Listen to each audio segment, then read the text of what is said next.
Dzień dobry kochani, witam Was bardzo serdecznie w kolejnym odcinku na moim kanale. Dzisiaj wspólnie będziemy się ogarniać do zrobienia zdjęcia do dowodu, czyli takiego typowego ziemniaka. Bo teraz z tego co kojarzę, zdjęcia do dowodu również wyglądają tak samo jak do paszportów, czyli są takie z naprzeciwka, gdzie zazwyczaj wychodzimy jak kula śniegowa albo właśnie ziemniak, więc dzisiaj postaramy się tak umalować, ogarnąć i wykonturować twarz, żeby wyjść jak najmniej ziemniaczanie i karenowo. Jeżeli potrzebujecie zrobić zdjęcia do jakiegoś dokumentu, dowodu, paszportu, prawa jazdy, to ten filmik będzie idealny, słuchajcie, dla Was. Jak widzicie, jestem totalnie nieogarnięta. Będziemy też robić włosy, bo są świeżo umyte, to jest ważny tip. Słuchajcie, zawsze przed robieniem zdjęć umyjcie sobie włosy, bo nawet jeżeli macie coś takiego, że myjecie sobie, nie wiem, raz na 2 czy 3 dni, to mimo wszystko zawsze warto te włosy takie świeże, żeby też się lepiej czuć, no bo jeżeli będziecie mieli chociażby minimalnie przetłuszczone, to w aparacie może się to odbić fleszem i wszystko może być widać. Więc dla własnego komfortu polecam umyć sobie włosy przed robieniem takiego zdjęcia.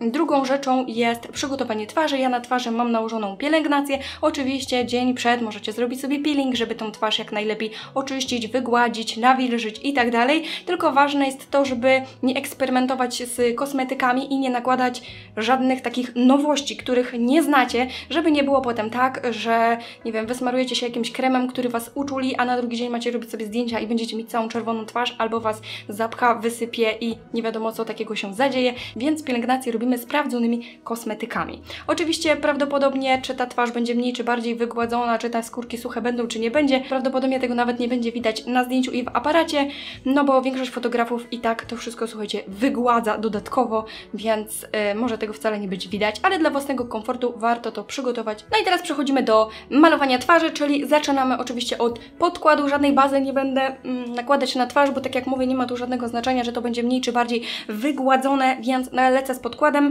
i używam podkładu, który już dobrze znam. Sprawdza się u mnie zawsze i jestem go pewna. Nie używajcie naprawdę nowości w takich makijażach do zdjęć, bo potem różne kwiatki mogą Wam wyjść. Ja używam mojego ulubionego Eveline Better Than Perfect, którego stosuję zawsze, kiedy potrzebuję mieć pewność, że będzie ok, więc nakładam go, słuchajcie, na twarz. Najpierw palcem, potem gąbeczką.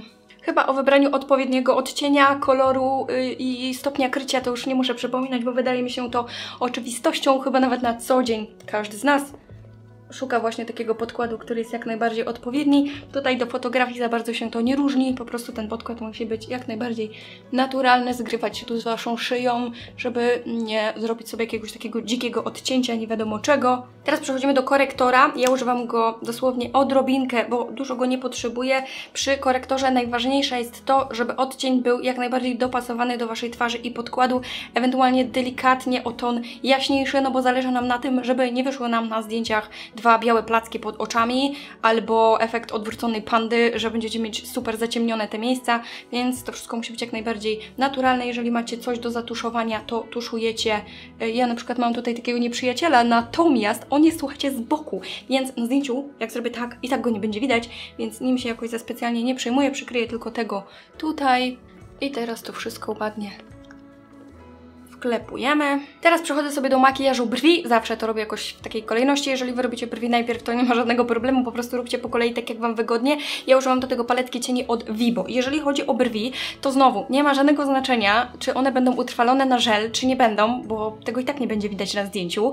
Prawdopodobnie też zdjęcie jest w ogóle czarno-białe, więc na tym zdjęciu tak naprawdę jedyne, co będzie widać, to to, czy te brwi są ciemne, czy jasne. Więc jeżeli macie tendencję do tego, że robicie bardzo ciemne brwi i lubicie ciemne brwi, to możecie je zrobić delikatnie jaśniejsze, bo one w aparacie i potem w czarno-białym zdjęciu i tak będą wyglądały na bardzo mocno ciemne. Więc ja dzisiaj zrobię sobie je troszeczkę jaśniej niż robię zazwyczaj, przynajmniej tak się postaram. No i ważne jeszcze, zanim zaczniecie je robić, jeżeli nakładaliście podkład czy tam puder, to żeby sobie je dobrze wyczesać. No i to jest, słuchajcie, tyle, nie wypełniam ich za mocno, tak jak mówię, żeby mi nie wyszły dwie czarne gąsienice na zdjęciu. I jeszcze bardzo fajna rzecz, którą można zrobić, to podczyścić sobie te brwi korektorem za pomocą małego, skośnego pędzelka, dlatego, że to daje taki ładny efekt rozjaśnienia pod tym łukiem brwiowym i to jest takie wszystko gładkie i ma takie ładne przejście, no zresztą zaraz sami zobaczycie.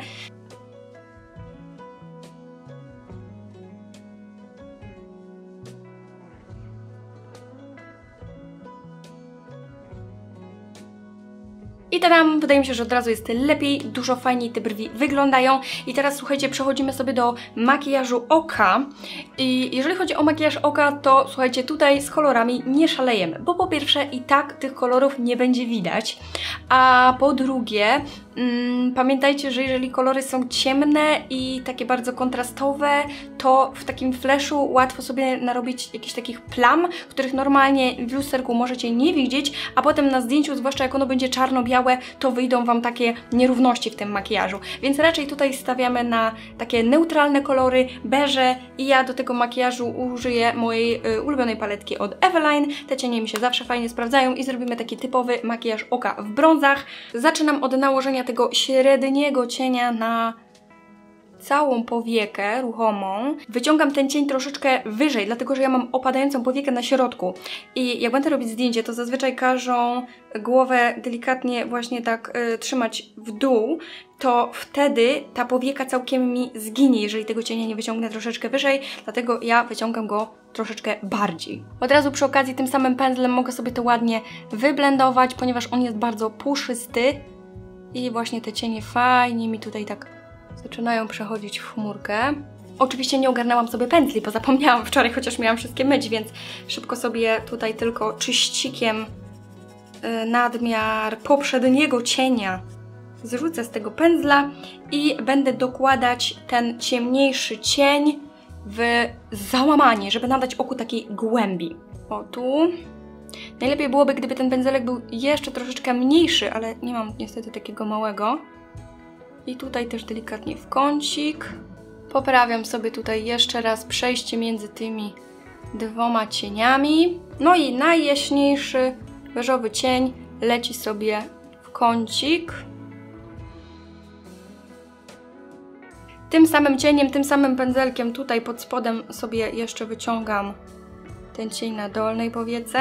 I takim mniejszym lecę jeszcze z tym brązem pod spodem, dzięki czemu to oko zrobi nam się takie pełniejsze i bardziej okrągłe, co u mnie będzie bardzo korzystne na zdjęciu, dlatego że ja mam ogólnie małe oczka i jak one mi się zamkną, to będzie taki dziwny efekt, a dzięki temu ono się tak trochę otworzy. Jak widzicie, totalnie darowałam sobie jakiekolwiek błyski.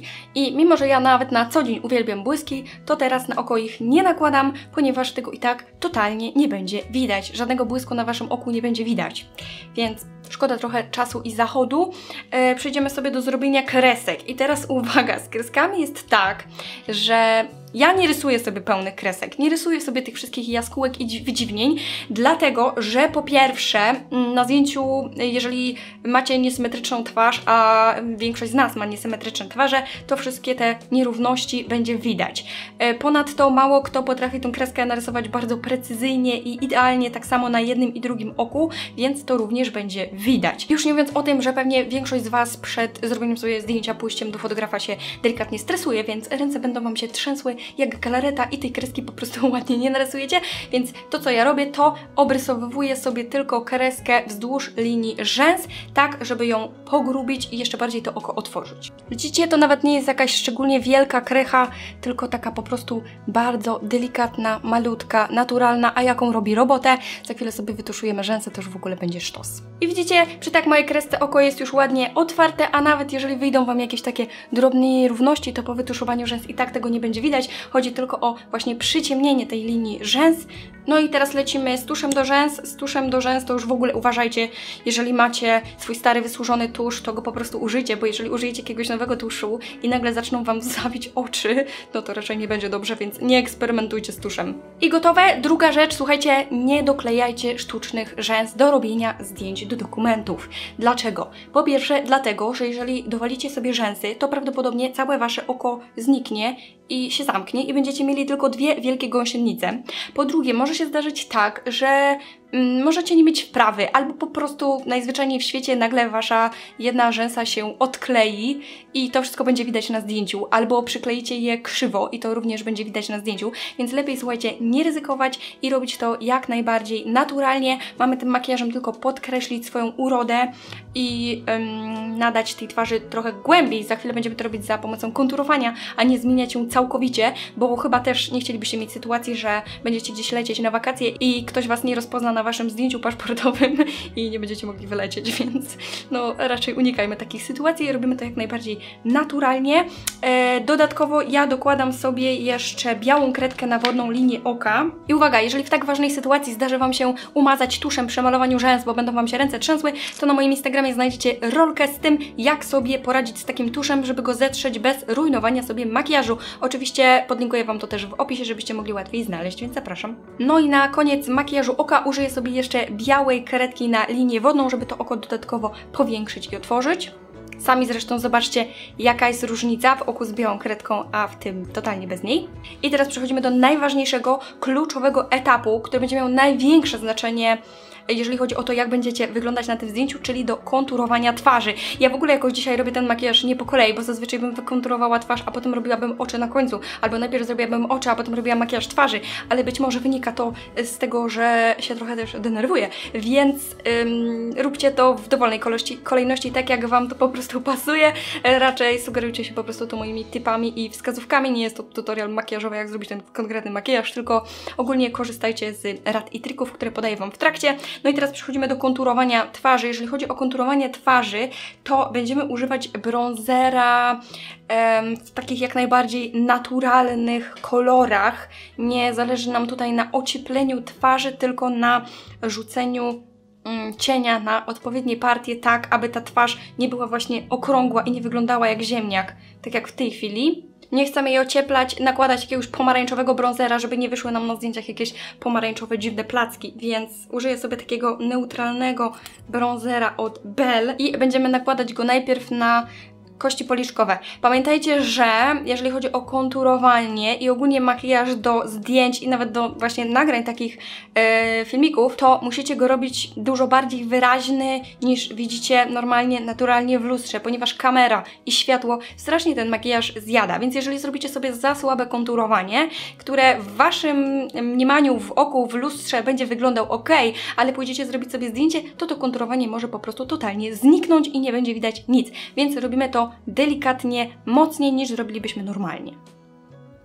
No i ja zaczynam właśnie od wykonturowania sobie tutaj boku twarzy, delikatnie mocniej. Tu w ogóle światło mi się odbija z okna, więc nie wiem, czy będziecie to widzieć. Konturuję również czoło, bo ja na czole mam ogromną powierzchnię i nie chciałabym, żeby ono było dodatkowo rozświetlone i podkreślone na zdjęciu. Kolejna rzecz, którą konturuję, którą normalnie na co dzień konturuje niewiele osób, to jest, słuchajcie, broda i żuchwa.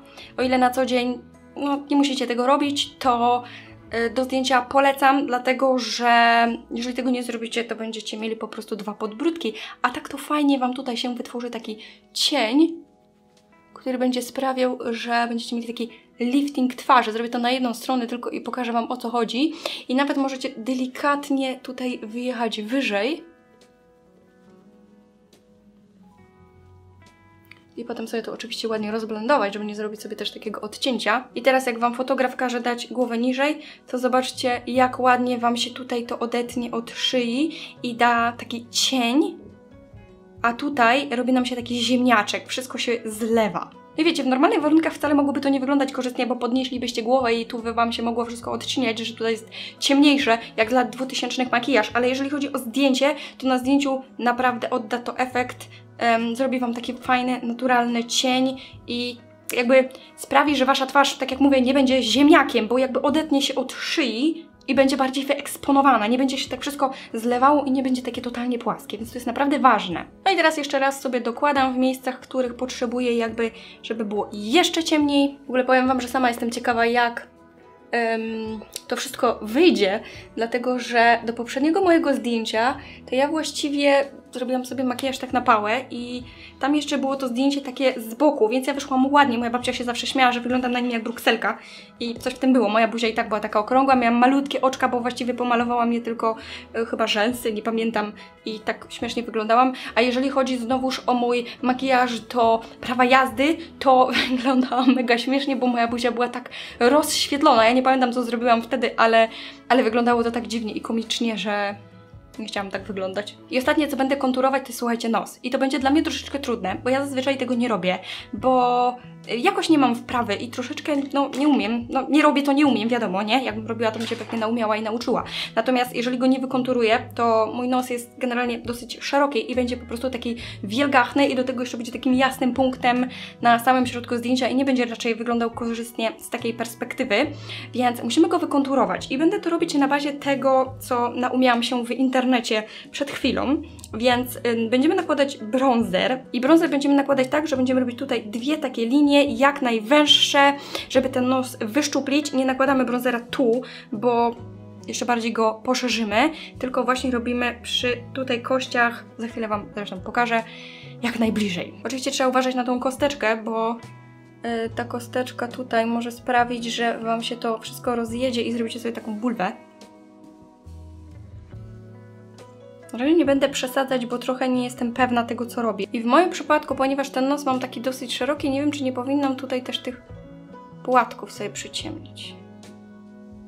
To będzie eksperyment akurat z nosem, więc jestem ciekawa bardzo, jak on wyjdzie na tym zdjęciu. Muszę go trochę jeszcze tak połączyć jakby z brwiami, żeby on się tutaj nie odcinał. Teraz sobie to delikatnie wyblenduję, tylko wiecie co, chyba znajdę sobie mniejszą gąbeczkę.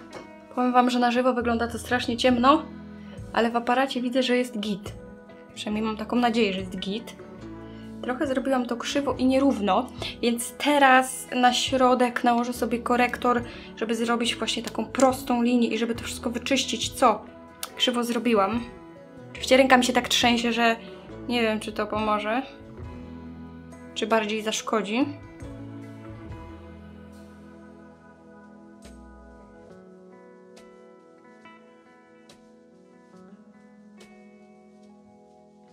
I to samo możemy sobie rozjaśnić już tutaj jeszcze przy nosie, jeżeli tutaj gdzieś źle wyjechaliśmy. Tylko pamiętajcie, żeby nie przesadzić z tym rozjaśnieniem, żeby sobie nie zrobić latarni pod oczami. Konturowanie mamy wstępnie gotowe i teraz, jeżeli chodzi o róż, to z nim podobna jest sytuacja jak z błyskiem na oku. Tego prawdopodobnie po prostu nie będzie nawet widać. Więc jeżeli chcecie, to możecie nałożyć sobie trochę różu, tak w sumie bardziej dla własnego komfortu, niż dlatego, żeby to cokolwiek zmieniło na Waszej twarzy. To będzie widać tylko na zdjęciu kolorowym, a na czarno-białym, no to po prostu zniknie.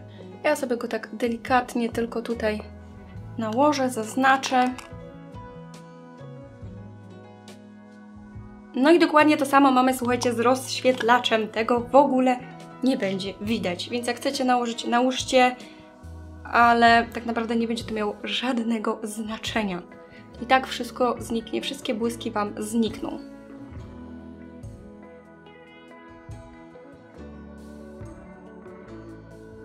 No i teraz został nam puder. Omijamy szerokim łukiem wszelkie pudry, jakieś takie rozświetlające z drobinkami, bo to Wam może zrobić jedną wielką latarnię morską na twarzy. Nie używamy go za dużo. Ja go sobie nałożę tylko i wyłącznie pod oczami, żeby tą okolicę tu delikatnie rozświetlić, ale nie przesadzamy, nie robimy bakingu, bo po prostu zrobi nam się taki jeden wielki flash w tych miejscach. No i na koniec zostają nam usta. W ustach też poszłabym raczej w jakieś takie klasyki, nudziaki. Nie ma tu sensu nakładania żadnych krzykliwych kolorów, nie wiadomo czego, bo tego znowuż po raz kolejny nie będzie widać. Raczej nie szłabym w błyszczyki, bo błyszczyki zazwyczaj po prostu nie wzmacniają koloru ust i Wasze usta mogą zniknąć i po prostu totalnie wyblaknąć, więc ja sobie wybrałam dzisiaj moją pomadkę od Eveline, tą co używam ją zawsze. Możecie zrobić sobie delikatny obrys, ale też bym z tym nie przesadzała, żeby nie wyszedł Wam jakiś efekt glonojada na zdjęciach, albo nie daj Boże, żebyście krzywo sobie tego nie obrysowali, bo to wszystko potem może być widać. I słuchajcie, ja na sam koniec nałożę sobie jeszcze błyszczyk na usta, ale tylko dlatego, że Wydaje mi się, że ta pomadka ma troszeczkę zbyt chłodny odcień w stosunku do całego mojego makijażu, więc sobie tym po prostu nadam trochę takiego bardziej brzoskwiniowego koloru. Ok, chyba i tak średnio udało się to osiągnąć. W każdym razie lecimy dalej. Teraz, słuchajcie, będę ogarniać sobie włosy i ja swoje włosy po prostu wyprostuję, bo zdecydowanie wolę się w tej odsłonie z prostymi włosami, żeby nic mi się tutaj nie falowało, nie odstawało, nie kręciło tam, gdzie nie powinno. Pamiętajcie oczywiście o termoochronie, jeżeli włosy kręcicie albo prostujecie.